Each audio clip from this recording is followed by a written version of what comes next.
Terlihat Jinho cemas akan nasibnya, karena semua bergantung keputusan Jinwo. Akhirnya Jinwo datang. Saat melihat bajunya, Jinho menanyakan apa yang terjadi. Jinwo menjawab ia baru saja dari dungeon. Mendengar hal itu, Jinho kagum dengan ketekunan Jinwo. Jinho pun menjelaskan tentang apa yang terjadi setelah ia bertemu dan bernegosiasi dengan ayahnya. Akhirnya Jinwo mengetahui ada seorang yang selamat dari Red Gate, menceritakan semuanya kepada Jinho dan ayahnya. Inti dari semua itu, Jinho butuh Jinwoo agar masuk ke dalam guildnya. Dan Jinho menegaskan semua keputusan akan diserahkan kepada Jinwo. Apa yang akan Jinwo putuskan? Adegan beralih ke Guild The Hunters.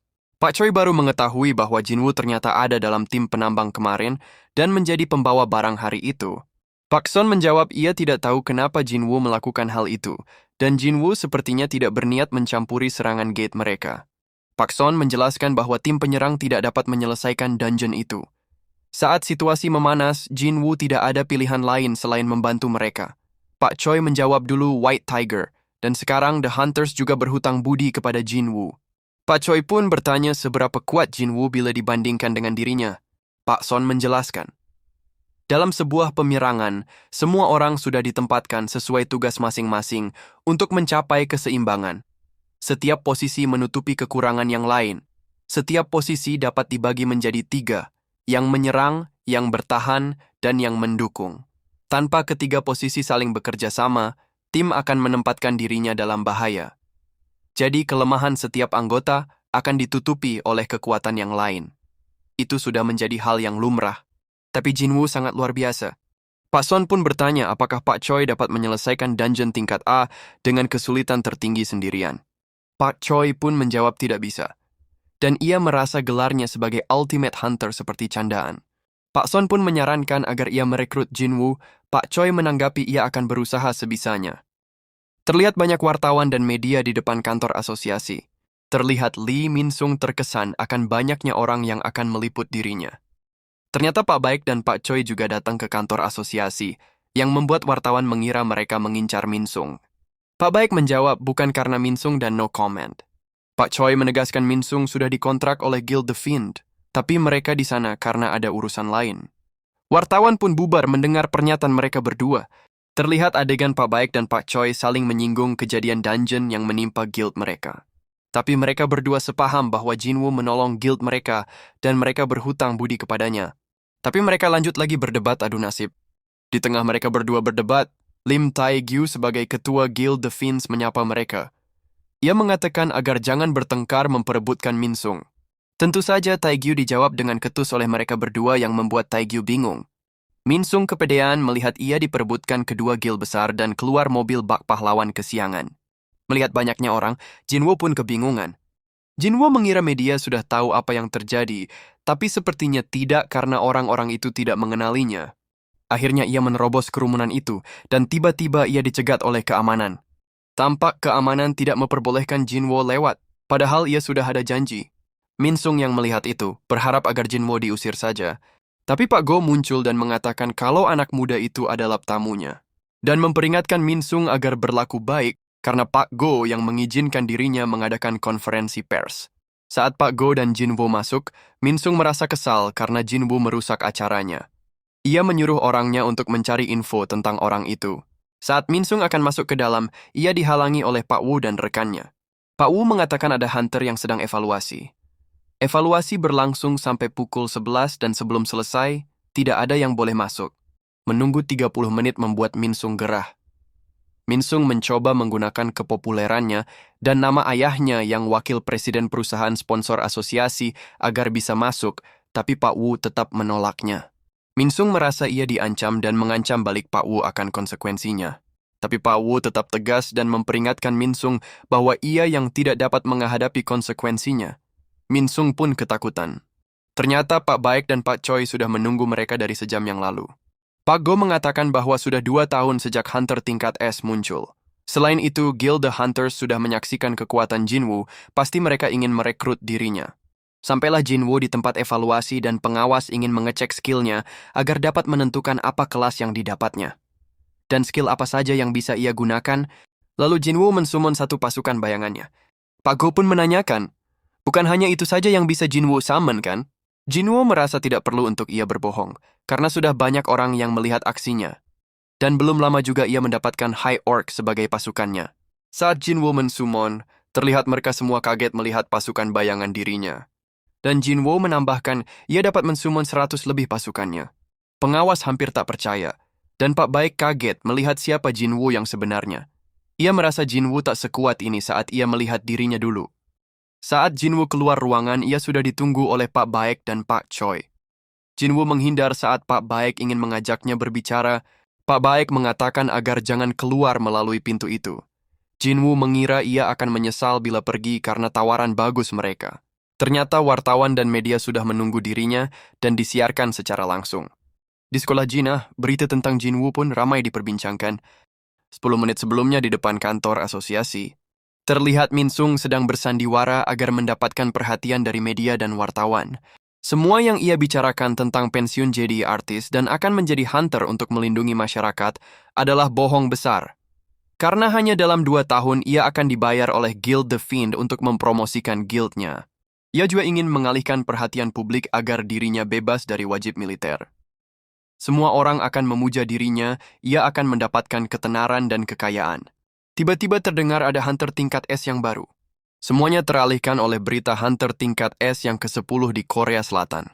Website asosiasi juga sudah merilis bahwa Jinwoo hunter tingkat S tersebut. Ternyata asosiasi ditutup bukan karena Min Sung, tapi karena ada hunter tingkat S yang sedang dievaluasi. Seketika orang-orang mulai mengacuhkan Min Sung dan bergegas mencari Jinwoo untuk diwawancarai. Rencana Min Sung gagal total. Tim penambang pun melihat berita tersebut, tapi penambang yang reseh tetap mencurigai Jinwoo sebagai kriminal yang beritanya terkuak. Saat diberitakan bahwa Jinwoo hunter tingkat S, penambang reseh pun ketakutan sampai gemetaran. Berita itu disiarkan secara nasional dan orang-orang yang mengenal Jinwoo mengetahuinya. Berita itu juga diketahui oleh ayahnya Jinho. Jinho ternyata gagal merekrut Jinwoo, tapi Jinwoo akan membuat guildnya sendiri dan menawarkan akan menjadikan dirinya wakil ketua guildnya bila bergabung dengannya. Dengan tersenyum ayahnya Jinho menjelaskan kenapa ia ingin membuat guild. Ia berkata uang yang ia punya sudah cukup untuk 7 turunan, dan tak ingin bermusuhan dengan guild besar untuk menghasilkan uang receh. Tujuan utamanya untuk melindungi mereka semua. Hunter bertumbuh semakin kuat setiap hari. Tidak mengejutkan menemui hunter yang kekuatannya menyamai kekuatan militer sebuah negara. Para individual itu disebut hunter level nasional dan mereka melebihi hunter tingkat S. Mereka diperhitungkan sebagai hunter terkuat di dunia. Di negara kecil, hunter seperti itu berkuasa layaknya seorang raja. Mereka tidak bisa bergantung pada pemerintahan untuk melindungi masyarakat. Karena itu ayahnya ingin membuat guild dengan merekrut hunter yang bisa dipercaya. Bukan karena ia ingin menghasilkan uang, tapi ia ingin menemukan hunter yang dapat dipercaya dan diandalkan. Tapi sepertinya Jinho sudah menemukan orang itu.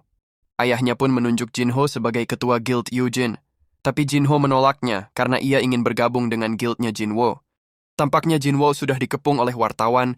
Pak Baek mengajak dirinya melalui jalan lain saja. Jinwoo langsung bergerak cepat melewati kerumunan. Mereka semua kaget melihat pergerakan Jinwoo yang sangat cepat itu. Bahkan Pak Baek tidak bisa menangkap pergerakan Jinwoo dengan kedua matanya. Ia merasa Jinwoo sekarang sudah jauh lebih kuat darinya. Padahal belum lama ini ia menerima pembangkitan lagi. Bagaimana ia bisa bertambah kuat dan itu tidak masuk akal? Apakah dia seorang hunter yang dapat terus naik level? Berita Jinwoo sudah menyebar sampai ke luar negeri. Dongsu menyadari bahwa Jinwoo masih hidup. Di tempat lain, terlihat seorang menilai Orb of Avarice milik Jinwoo. Penilai itu merasa bahwa artifak buatan manusia hanya mempunyai penambahan 50% saja. Pak Choi pasti akan membayar uang yang banyak untuk ini. Saat penilai itu ingin menawarkan lelang untuk orb itu, Jinwoo mengatakan akan memikirkannya dahulu. Jinwoo ingin menyelesaikan Demon Castle untuk mendapat bagian terakhir membuat Holy Water. Karena itu ia membutuhkan artifak yang melindunginya dari api di dalam Demon Castle. Penilai itu mengatakan artifak yang dicari Jinwoo cukup umum di market. Artifak dengan atribut cukup mahal, jadi jarang dijual di internet. Tapi bila ia berniat membelinya, akan mudah mendapatkannya. Jinwoo dibawa masuk untuk melihat koleksi yang ada di dalam. Jinwoo mempertanyakan apakah kaca tipis tersebut aman untuk melindungi artifak. Sepertinya tidak ada pengamanan lainnya. Orang itu mengatakan bahwa kaca sudah diberi mana, jadi cukup kuat untuk menahan serangan penuh dari hunter tingkat A. Jika Jinwoo tak percaya, ia diperbolehkan mencobanya. Orang itu juga menawarkan artefak di dalamnya bila Jinwoo berhasil memecahkan kacanya. Mendengar itu, Jinwoo langsung bersiap untuk memukul kaca tersebut. Tapi orang itu menghentikannya dan berkata ia tidak serius. Apabila kaca pecah, tim elit dari Guild The Hunters akan langsung datang ke sini. Tempat pelelangan tersebut sudah kontrak keamanan dengan mereka. Saat Jinwoo pergi untuk melihat senjata, orang itu menyadari kacanya sudah retak. Ia berpikir sepertinya bukan karena Jinwoo, karena ia tidak menyentuhnya sama sekali. Jinwoo pun melihat beberapa pisau di sana, tapi saat ia memperlihatkan pisaunya untuk dinilai, ia cukup kaget karena pisaunya ternyata mahal. Jika barang dari shop bernilai tinggi, maka tidak ada alasan baginya untuk menjual orbnya di sana. Shin beralih kepada Pak Baek yang sedang berpikir, apakah Hunter bisa terus naik level? Ketika ia dalam tahap pencerahan, ia dapat dengan akurat mengukur level skill lawannya. Ia yakin bahwa saat di Red Gate, Jinwoo lebih lemah darinya. Tapi sekarang tidak lagi. Bagaimana orang sekuat dirinya mau bergabung ke dalam guild, sedangkan Jinwoo dapat membuat guildnya sendiri. Sepertinya ia dan Pak Choi hanya buang-buang waktu saja. Sine beralih di mana Pak An dan timnya menggebu-gebu untuk merekrut Jinwoo. Tapi mereka semua kesulitan untuk bisa bertemu dengan dirinya. Sepertinya Jinwoo sudah cukup risih dengan keramaian di depan apartemennya. Saat ia hendak mengusir orang di bawah, Jin A melarang dirinya. Sudah banyak hate comment untuknya, karena Jinwoo meninggalkan para wartawan. Lalu terdengar ketukan dari pintu. Saat Jinwoo membukanya terlihat Jinhoo mengatakan ia diusir dari rumahnya. Saat mendengar Jinhoo berniat untuk menginap di rumahnya, Jinwoo langsung menutup pintunya. Ia mengatakan pada adiknya kalau ia tidak mengenal orang itu. Sepertinya Jinhoo akan jadi gelandangan. Di tempat lain tampak kedua orang tua Jinhoo sedang membicarakan dirinya. Ayahnya mengatakan bila Jinhoo ingin membuat sesuatu untuk dirinya, seharusnya ia membuka jalan untuk dirinya sendiri. Tapi sebaliknya Jinhoo malah bekerja untuk orang lain. Tapi tiba-tiba ayah Jinhoo merasa pandangannya berbayang dan ia jatuh ke lantai. Saat Jinwoo memastikan adiknya sudah tidur, ia mensumon pasukan bayangan dari para penjaga Task.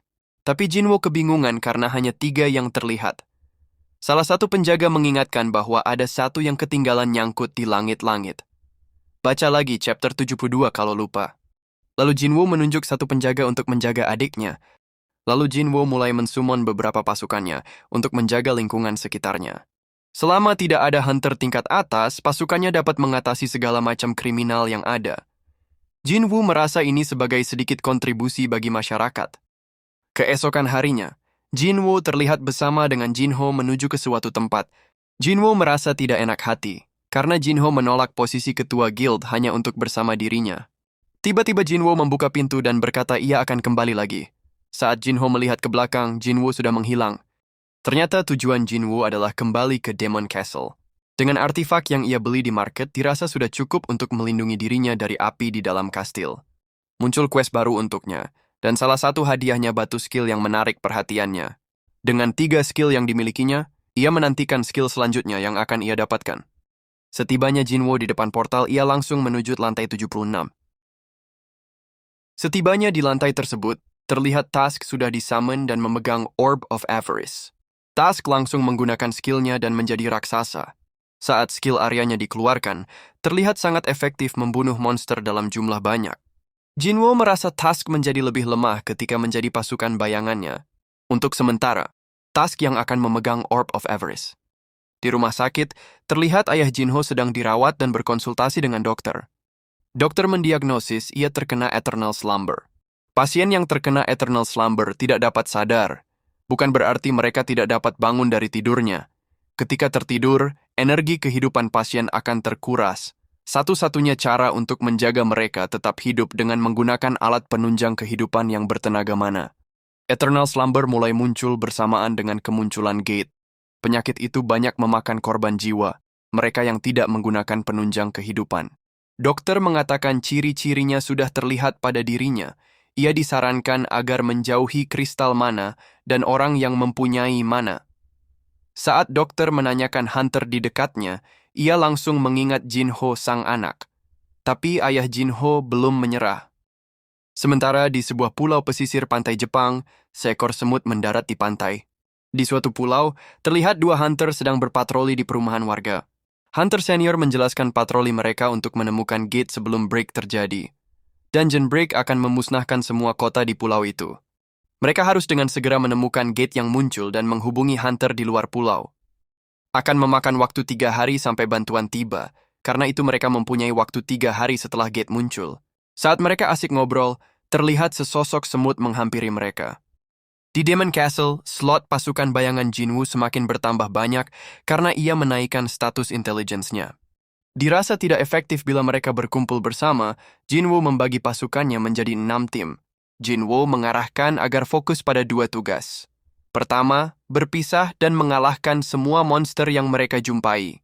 Kedua, laporkan kepada dirinya bila mereka menemukan surat izin untuk naik ke lantai selanjutnya.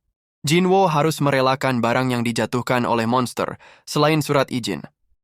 Tujuan utamanya naik lantai secepat mungkin. Belum lama sejak pasukannya menyebar, Jinwoo sudah mendapatkan banyak XP point. Beberapa hari kemudian, berburu dalam tim ternyata lebih efektif bagi Jinwoo dan pasukannya. Ia sudah beberapa lama di lantai 80, tapi belum menemukan entry permit. Sepertinya ada demon yang lebih kuat berada di sana. Tiba-tiba mana Jinwoo menurun drastis. Sepertinya tim Iron sedang melawan demon itu. Jinwoo seakan tidak percaya ada demon yang lebih kuat dari Iron. Tidak ada pilihan lain. Jinwoo memanggil kembali pasukan bayangannya. Besok harinya, Jinwoo kembali memanggil kembali pasukannya karena terus-menerus diserang. Jinwoo mencoba menganalisa apa yang terjadi kepada pasukannya. Akhirnya Jinwoo menyadari demon itu memilih lawan yang mereka bisa kalahkan. Yang berarti mereka cukup pintar untuk melihat kelemahan lawan. Jinwoo memperkirakan serangan selanjutnya akan ditujukan kepada tim tank. Jinwoo memperhatikannya dari jauh dan terlihat demon itu benar-benar muncul. Dengan mudah demon itu mengalahkan tank dan timnya. Jinwoo pun keluar dari kamuflasenya, melihat itu seorang demon langsung menyerang ke arahnya. Tapi dengan satu tendangan Jinwoo mengalahkan demon itu.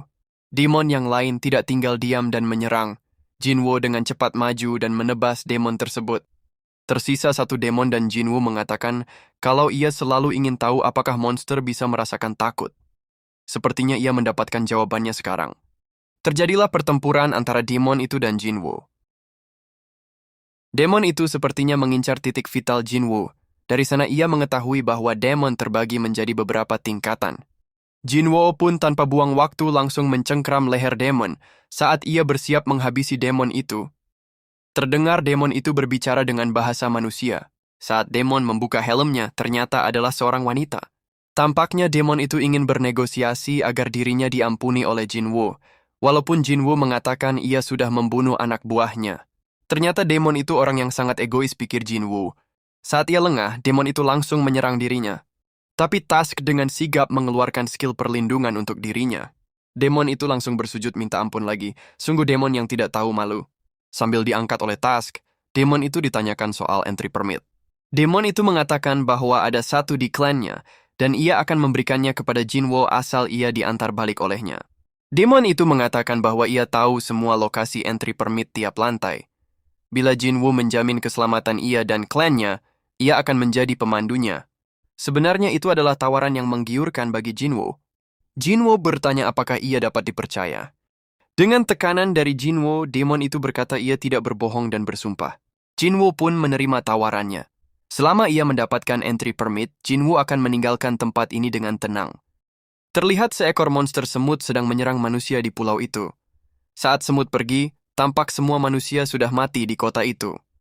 Demon itu memperkenalkan dirinya sebagai Esil, anak perempuan tertua dari Radiru Clan. Jinwoo mengatakan ia tidak peduli dengan hal itu dan menanyakan apakah ia mendengar suara untuk membunuh manusia. Sambil berpikir sejenak apa yang Jinwoo tanyakan, Esil menjawab tidak. Tapi ia mendengar suara yang lain. Suara itu memberitahu agar melindungi tempat yang ia tinggali sekarang. Jinwoo berpikir bahwa keberadaan monster itu tujuannya berbeda-beda. Ada yang ditujukan untuk membunuh manusia dan yang lainnya menjaga dungeon.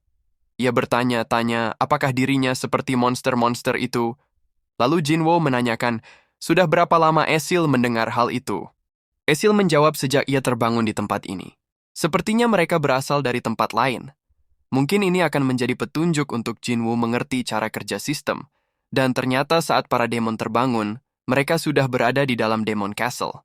Saat Jinwoo bertanya apa yang ia lakukan di dunia Demon, sistem mengambil alih Esil dan menjawab mereka sedang mempersiapkan untuk perang. Perang yang dimaksud untuk melawan musuh yang sangat kuat dan memerlukan gabungan dari seluruh bangsa Demon. Lalu sistem mengatakan sudah terlalu banyak informasi yang diperbolehkan dan akan menghentikan percakapan itu. Kejadian seperti ini sudah pernah dialami Jinwoo dengan Baruka di Red Gate, tapi kali ini ia mendapatkan petunjuk. Saat Jinwoo menanyakan tentang musuh yang dimaksudkan, Esil kelihatan pusing dan terjatuh pingsan. Jinwoo merasa musuh yang dilawan oleh demon itu adalah jawaban dari semua ini. Di tempat lain terlihat para hunter sedang bertarung dengan monster. Setelah banyak korban jiwa yang berjatuhan, salah satu hunter menyadari bahwa semut itu adalah monster dengan kepintaran. Ternyata itu adalah rekaman pertarungan yang sedang dibahas di asosiasi. Monster semut yang bermutasi itu dapat dikalahkan dalam sehari. Pertama kali diketahui di pulau kecil di mana area itu sudah dimusnahkan. Karena hunter cepat merespon, ancaman tersebut dapat dihilangkan. Dengan banyaknya hunter tingkat rendah yang menjadi korban, mereka mensimpulkan dibutuhkan satu hunter tingkat A untuk membunuh satu semut yang bermutasi. Melihat semut itu dapat terbang, Asosiasi Hunter Jepang percaya mereka juga harus menanggapi hal tersebut. Jepang adalah salah satu negara di Asia yang sistem hunter mereka sangat tertata rapi. Bila Jepang mengalami banyak korban jiwa, siapa tahu apa yang terjadi bila semut itu tiba di Korea. Sama seperti Jepang, Korea juga banyak terdiri dari pulau-pulau. Asosiasi kesulitan untuk bisa memantau semua pulau tersebut. Pak Go juga menjelaskan, dengan fakta bahwa semut itu dapat terbang sejauh itu. Tidak hanya perbatasan pantai saja, tapi semut itu mampu untuk mencapai perkotaan. Pak Go sampai sakit kepala memikirkan siapa yang akan membantu mereka di situasi seperti ini. Saat Pak Go keluar, Pak Wu mengatakan bahwa seseorang diam-diam menghubungi mereka. Ternyata itu Huang Dongso yang mengatakan akan berpartisipasi dalam raid yang akan datang ke Pulau Jeju. Niatnya sudah jelas terbaca bahwa Dongso ingin mengincar Jinwoo. Pak Wu merespon dengan melarang Dongso untuk masuk ke Korea, dengan alasan dirinya berkonflik dengan Pak Baek di Red Gate. Tapi Pak Wo mengatakan ada satu orang lagi yang menghubungi mereka, yaitu seorang hunter tingkat nasional. Saat Esil terbangun, ia melihat Jinwoo masih ada bersamanya. Jinwoo mengatakan tampaknya tidak semua demon bersahabat dengan sesamanya. Jinwoo menunjuk banyak mayat demon dan mengatakan mereka mencoba menyerang Esil. Esil tak percaya ia dilindungi Jinwoo saat tertidur. Ia mengatakan demon tanpa kepintaran tidak menganggap demon lain sebagai sesamanya. Jinwoo kembali menanyakan entry permitnya. Setibanya di kastil klan Radiru, mereka bertemu dengan ayahnya Esil.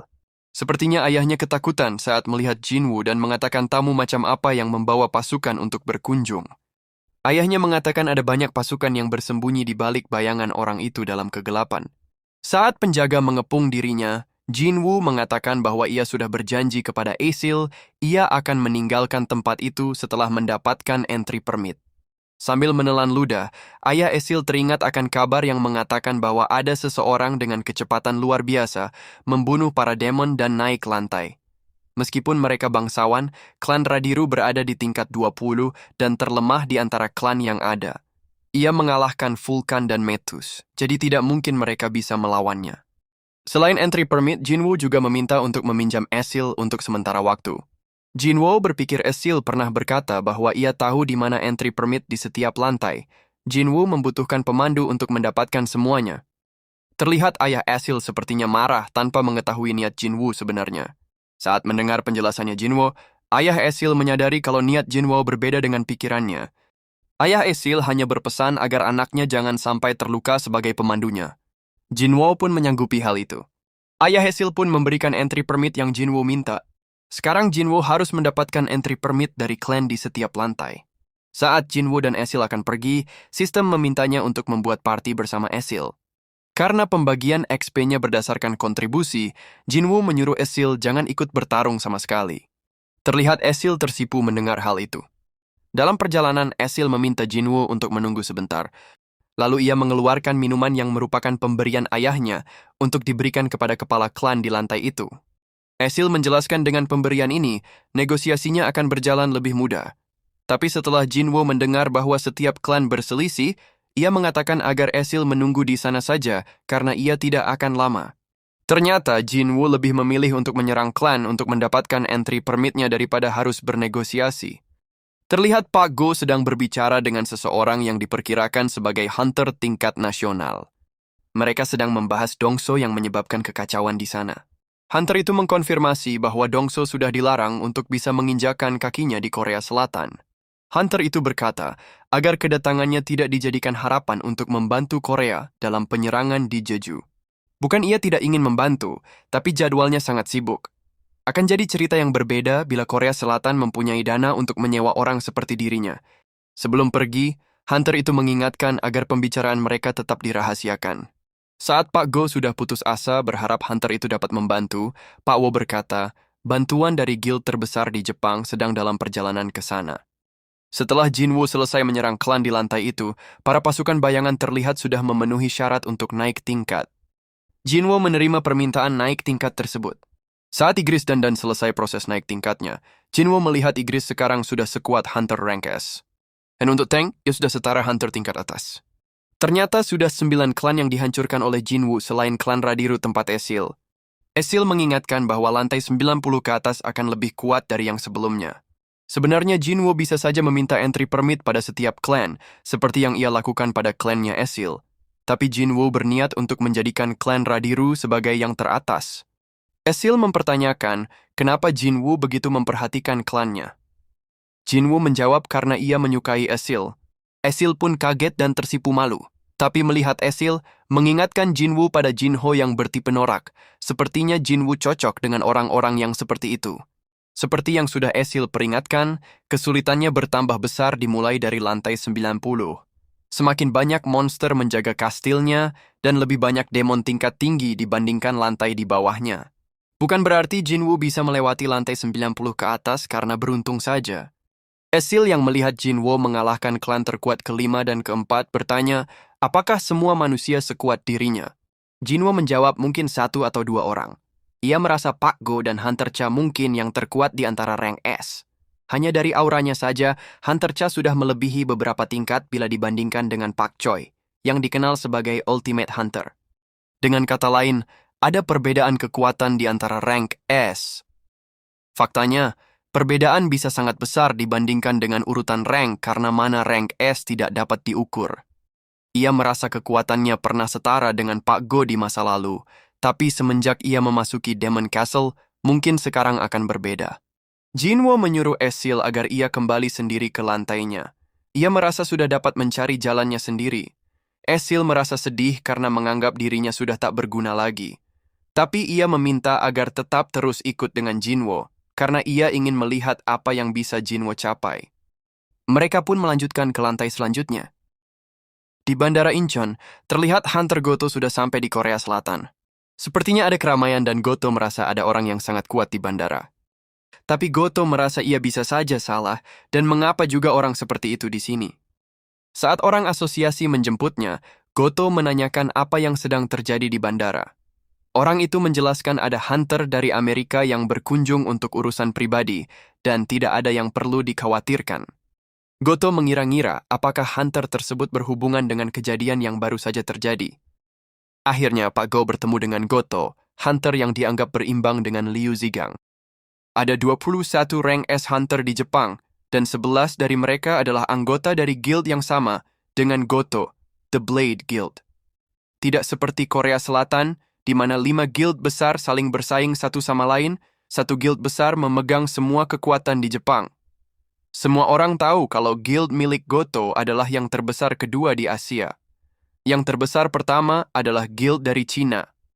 Dia memperkenalkan dirinya sebagai penerjemah Goto. Ia akan menyampaikan apa yang Goto katakan. Karena peristiwa bencana itu, mereka memutuskan bahwa penyerangan Pulau Jeju tidak dapat diremehkan.